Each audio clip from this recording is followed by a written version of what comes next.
Crazy ending! Game 1 pa lang to mga idol. Hawak sa mukha si SGA, nagulat sa ginawa ni Chet Holmgren. Parang nag-volleyball lang si Holmgren, wagas mga sar itong OKC. Gusto na tuloy maglaro ni Zion Williamson. Debut game ni Chet Holmgren sa playoffs at butata agad ang inabot ni Herb Jones. Sinundan pa yan ng 3-pointer ni Holmgren. Game 1 OKC Thunder versus New Orleans Pelicans. Wala si Zion Williamson mga idol. Low scoring game ang nangyari sa opening frame. Napaka-smooth ng galawan ni SGA, 9 points sa first quarter pero tabla ang talaan sa 17.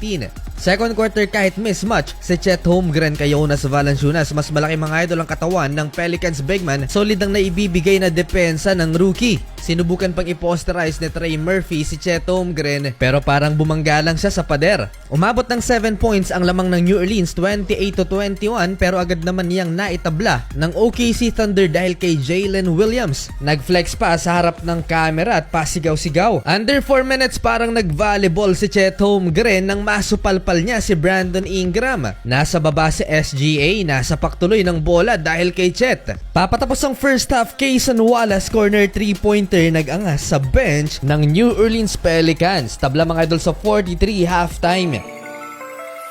Second half, nahihirapan na si SGA sa inside defense ng Pelicans. Scary time na para sa Thunder dahil dikit pa rin ang laban at nakalamang pa ang visiting team 50-48. Ayaw umatras sa mga batang players mga idol. Jalen Williams nakipag-agawan ng bola kay Jonas Valanciunas at pinag-aasar niya ang Pelicans big man. Effective yata, 7-0 run ang ginawa ng Oklahoma City Thunder, 55-50 under 8 minute at pinanis ni Chet Holmgren si Brandon Ingram. Umabot na sana ng 8 points ang lamang ng OKC Thunder. Back to school si Jose Alvarado kay SGA. Yun nga lang mga idol, biglang napa-take over itong si Larry Nance Jr. at nakalamang ulit 66-65. Naging roller coaster lang ang aksyon. Last 2 minutes, 9-2 run for Oklahoma City Thunder, lamang ulit 74-68. 2 players pa lang so far ang nagtala ng double-digit scoring for OKC. Yan ay si Jalen Williams at SGA.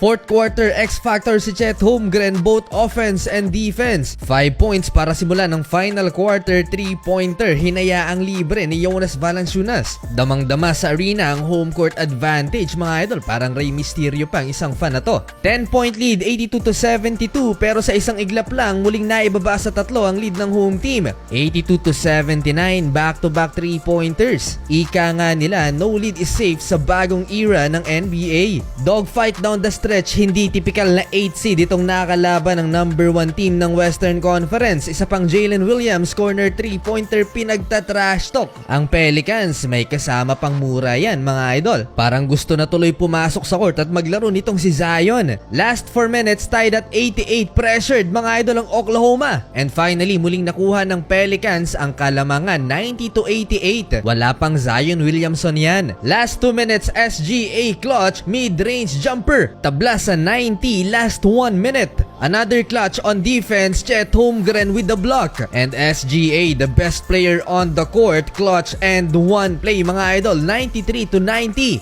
Hindi pa tapos, CJ McCollum baseline fade away, 93-92. CJ McCollum for the win. Nagmintes mga idol, nakaligtas ang OKC Thunder 1-0.